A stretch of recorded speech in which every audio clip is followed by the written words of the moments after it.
galera do sexto ano, preparados para mais uma aula de língua portuguesa? Hoje nós vamos falar sobre pronomes, que é a palavra que representa ou acompanha o substantivo, indicando a pessoa do discurso. Mas quem é a pessoa do discurso? É o que nós vamos ver agora. Olá! Vamos conversar um pouco sobre quem são as pessoas do discurso e os pronomes pessoais e como os utilizamos? Para começar, imagine que você esteja conversando com um colega. Vocês estão falando sobre uma terceira pessoa, isto é, outro colega, que não está presente no momento. Digamos que a conversa é mais ou menos assim. E aí, Mari, você viu o João esses dias? Nossa, Rafa, você não sabia que ele está doente? De cama e tudo. Ih, que chato! O que ele tem? Parece que é gripe, dor de cabeça, dor no corpo. Vai faltar uns dias. Caramba! Ele vai perder boa parte da matéria. Eu estou pensando em dar uma passada na casa dele depois. Você quer ir também?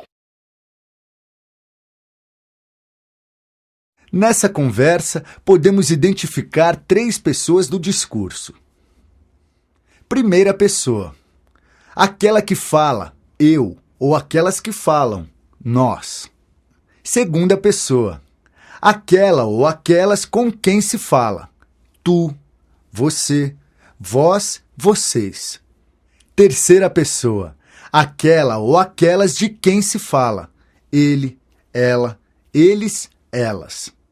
Para representar as pessoas do discurso, utilizamos os pronomes. Os pronomes pessoais são aqueles que fazem referência direta às pessoas do discurso. Podem ser de 2 tipos, os do caso reto e os do caso oblíquo. Pareceu complicado? Vamos então saber um pouco mais sobre eles? Os pronomes pessoais do caso reto substituem ou representam diretamente as pessoas do discurso. Por exemplo, Eu vou visitar meu amigo. eu, primeira pessoa do singular. Ela pensa em visitá-lo hoje. Ela, terceira pessoa do singular. Nós estudamos juntos. Nós, primeira pessoa do plural. Vocês vêm me visitar? Vocês, segunda pessoa do plural. Vamos voltar àquela primeira conversa entre os colegas Mari e Rafa? Mari, ao se referir a si mesma, diz eu, que é a primeira pessoa do discurso, e, ao se referir a Rafa, o chama de você, utilizando a segunda pessoa do discurso, isto é, com quem se fala.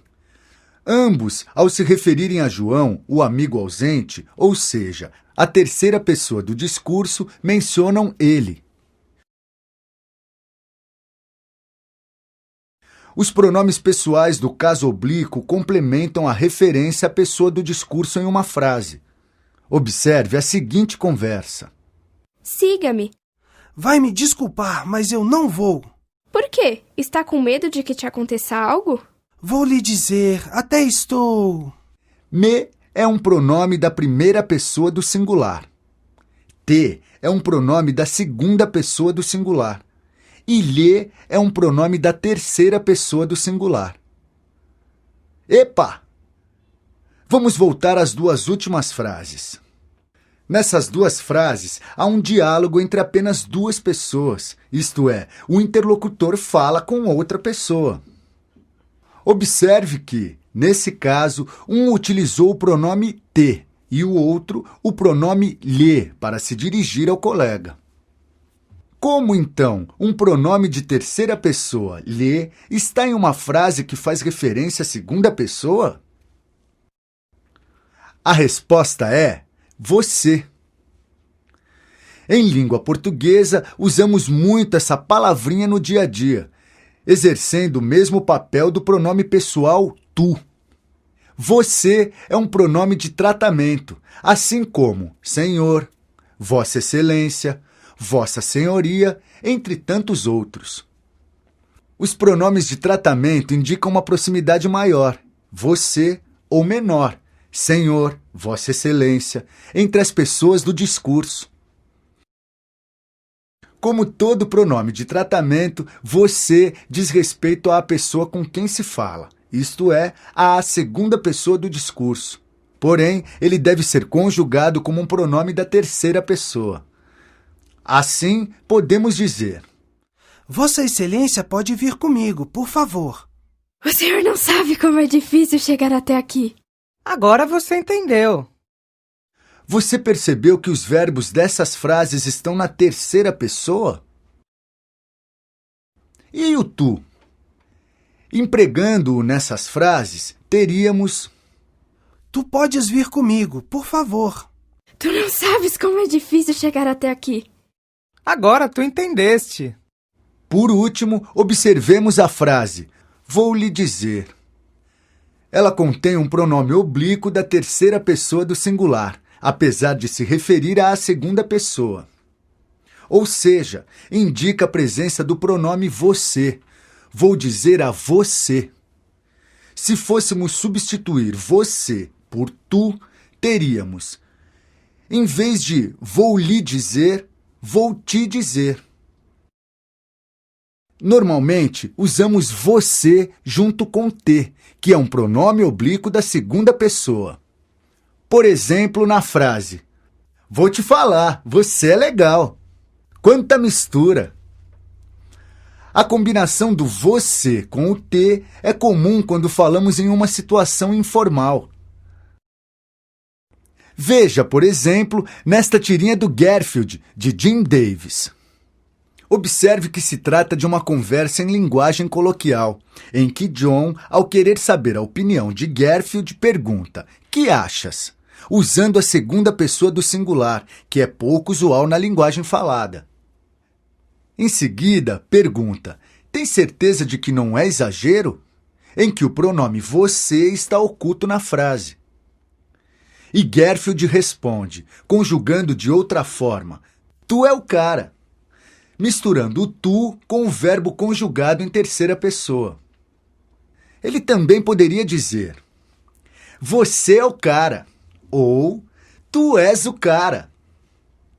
No Rio Grande do Sul, no Rio de Janeiro e em algumas outras regiões do Brasil, é comum o uso de tu, mas em geral com o verbo conjugado na terceira pessoa e não na segunda, como manda a norma padrão.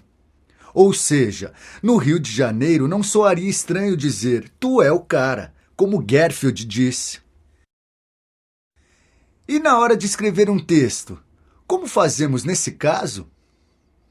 Nas conversas do dia a dia, a mistura de pronomes de segunda e terceira pessoa para se referir à segunda pessoa do discurso é comum.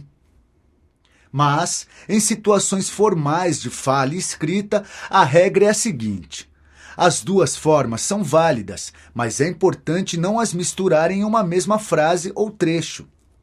Dessa forma, você deve usar ou você entendeu ou tu entendeste, mas não tu entendeu. Entendeu? E aí, entendeu? É claro que sim, mas na dúvida, pause o vídeo, volte novamente, até você conseguir. Então vamos lá para as nossas atividades de hoje? Hoje nós vamos fazer o exercício para casa, é claro, da página 161 a 163. Até a próxima aula. Um beijo no coração de todos e obrigada por tudo. Até amanhã.